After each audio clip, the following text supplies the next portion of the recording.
segment of First Responders, we're tackling bullying. That's right, bullying isn't just a middle school problem. We're delighted to have with us Sergeant Christopher Wray, a school resource officer with the Tupelo Police Department. He is here to tell us how to spot bullying and protect your children from bullies at school. Chris, thank you so much for joining us this afternoon. So let's get down to business. What is bullying? So bullying is a repeated pattern of harmful behavior. It can be physical, it can be verbal, it can be social. For example, excluding someone from games or not involving them. And now bullying can even be cyberbullying.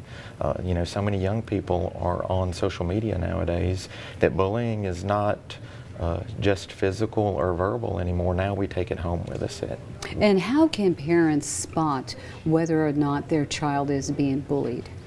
Well, if you see a change in behavior from your child, unusual behavior, that should throw up a red flag. If they come home with unexplained injuries or torn clothes or missing items, broken items, and they can't explain why, that should alarm you. If they are having tummy aches and saying that they don't want to go to school and avoiding school, that can be another sign of bullying.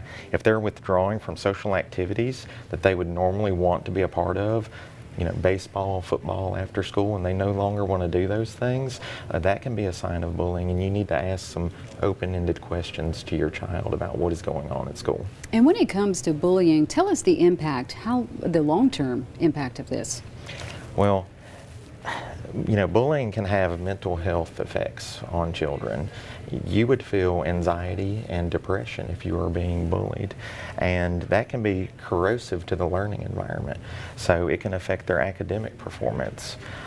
As far as their long-term well-being, if you're bullied for long enough, you could have long-term mental illness problems like PTSD from being bullied. So we want to stop bullying. Now, when it comes to tips for handling bullying in school, what do you recommend? Well, the first thing they need to do is speak up. We need to encourage them to speak up. More than half of students who are bullied never report it. They don't tell their parents or coaches or teachers. So we want to encourage them to speak up. We want to avoid retaliation.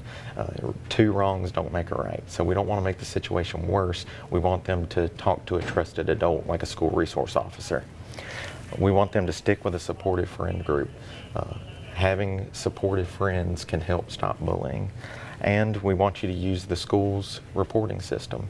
There are laws in Mississippi that state that all schools must protect students from bullies, and there are protocols in place to protect your child. And I know you work with Tupelo Public Schools, and they can actually go to the website where they can anonymously report something. Yes, if your child is being bullied, you can go to the Tupelo Public School District website and report that and report all the parties involved. And I also want you to know that as a school resource officer, we provide a safe space for your child to come and speak to us about bullying, and we will do our best to work with the school to resolve that issue. All right, thank you so much, Sergeant Christopher Wray, for joining us this afternoon.